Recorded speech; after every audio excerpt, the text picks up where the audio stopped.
Amrabat has gone ahead and obviously commended Casemiro. Looks like he can't wait, obviously, have another start with him over the weekend as United takes on Crystal Palace at Old Trafford. It's a repeat of what really happened on Tuesday, and we can't wait to see what the results are going to be. Whether they are going to be 3-0, 1-0, 2-0 in favor of Man United, but all we know is that we are winning the game. Now, we are not into the match preview, but I just want to let you know what the genesis of this is. Now, we are talking about Casemiro, Anton Martial hailed by Eric Ten Hag, and Danny Gore speaking out for the very first time after his debut. He got at his birthday that Eric Ten Hag went ahead to give him.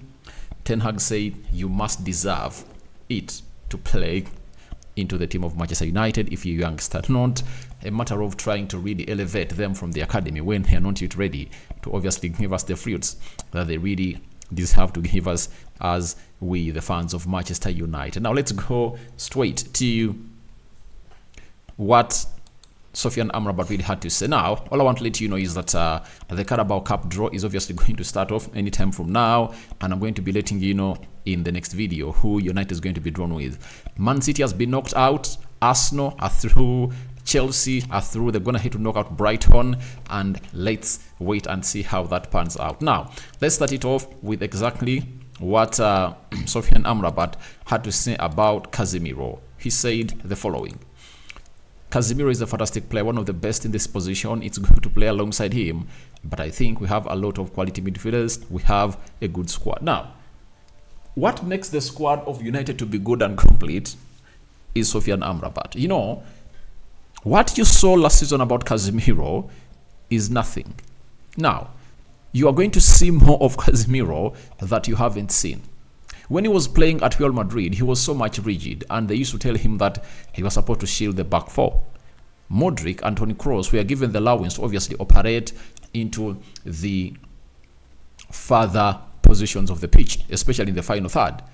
But Casemiro came in at Manchester United last season, and Eric Ten Hag gave him liberty to express himself, and that's why he went ahead to score 6 goals last season. Now, this season he was going ahead to score 4. And Sofyan Amrabat is alongside him. We saw him what he could do yesterday.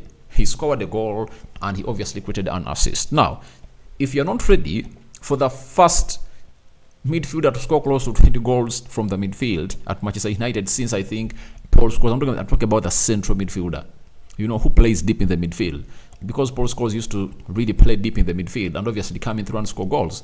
Now, wait and see Casemiro. For the time he's going to spend playing alongside Sofyan Amrabat and Kobe Menu, Casemiro is going to put in lots and lots of performances that are going to shock you guys.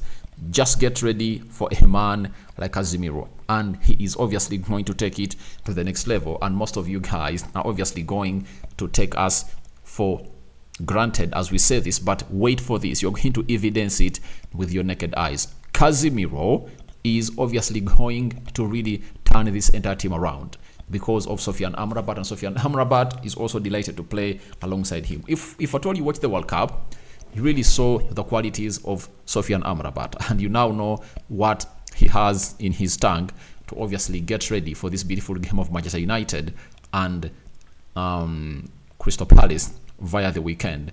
With the qualities brings up on the field of play, you obviously know what he thinks. But I was going to talk about it's good playing alongside him. Obviously, that adds a lot of water and beef to what that statement is like, and obviously it beefs up our midfield.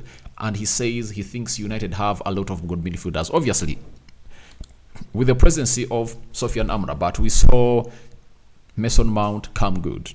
You know, we are going to see all the midfield, all other players on the pitch looking good because we are having a double pivot that no one can come close to.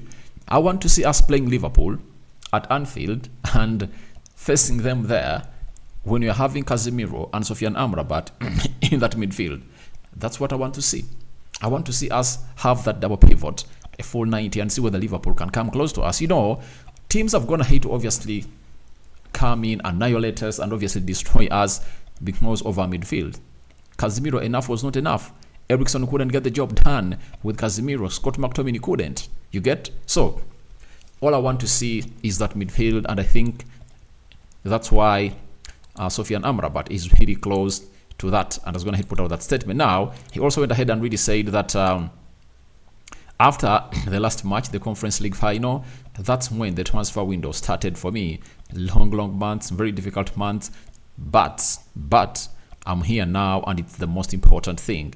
That is it. So Amrabat is telling us that after the final where he lost to West Ham, that was captained by Declan Rice, though he really went ahead to win the midfield battle, but they couldn't obviously keep their defense shut for a full 90 because that goal came in through in the dying minutes from Gerard Bowen. Now, obviously United kept him on the pending list for a very long time, and you ask yourself, why would they not sell Scott McTominay for £30 million to West Ham and get in this player?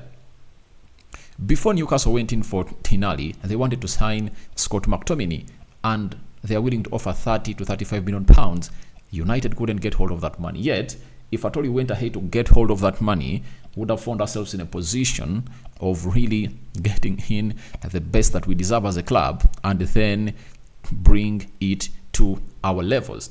That is it. So I really want to understand exactly what led to this. It's obviously the board not making good decisions. Ten Hag doesn't want Scott McTominay. He obviously keep him with him. And I doubt whether Scott McTominay is obviously going to be one of those players to make the bench of Manchester United in the recent future, because if Kobe Menu is back, Mason Mount is back, Amrabat is here, Eriksson is available, Bruno Fernandes is available, Amrabat is there. Those are 6 midfielders, and all those 6 midfielders need to make the bench. 3 need to start, 3 need to be on the bench. Out of those 3, you need 3 defenders, and 2 center forwards, plus Garnacho and the goalkeeper. I don't see him really making the bench. So to me, I believe it was a very big mistake made, and we kickstart off our season a little bit late, because the team responsible for bringing in players and selling Scott McTominay delayed to bring in Sofyan Amrabat. And this shows you exactly what the story that came in through from the board of Man United really meant. That they never wanted Sofyan Amrabat. That is it. That's why they really made it at the last. You understand?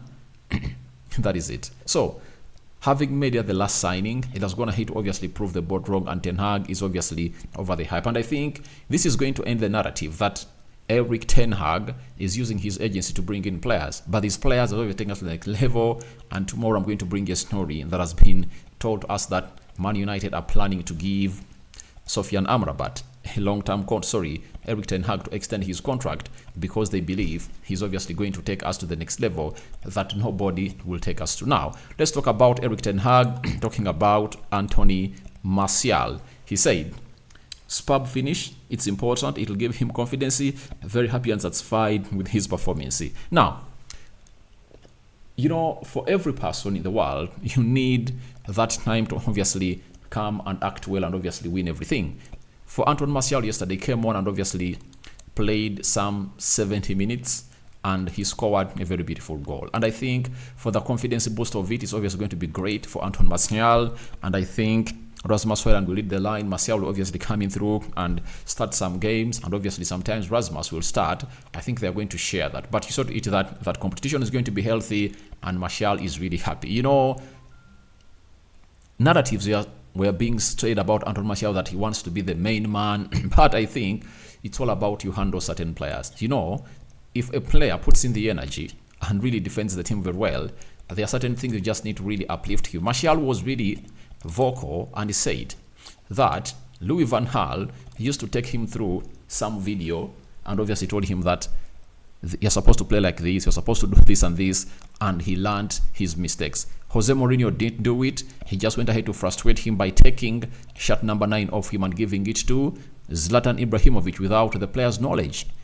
Solskjaer played him when he was injured. That's why his body broke down.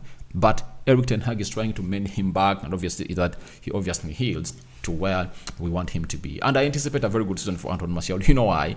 His season is coming to an end, and every time he comes in through, he obviously going to come and play very well. And in the first half, you saw him do what we call that pass to obviously release Garnacho, but it was well defended. Even in the second half, there is a pass, though it was really heavy, to Lindelof, but he really had a very beautiful game. The second goal, the corner we get, is because of Anton Martial.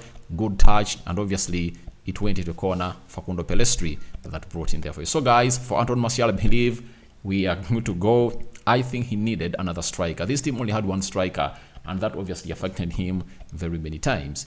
Now, let's go to Danny Gore. Danny Gore, talking about his debut at Manchester United, he said, "It tops the list of birthdays. It was truly a special moment.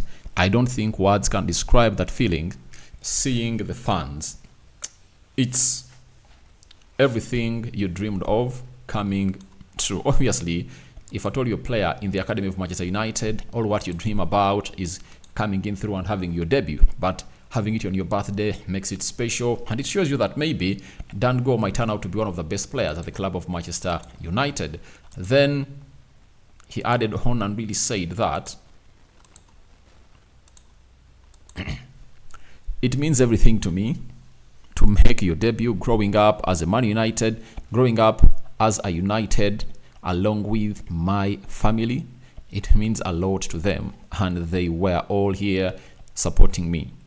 I think being world class, I think being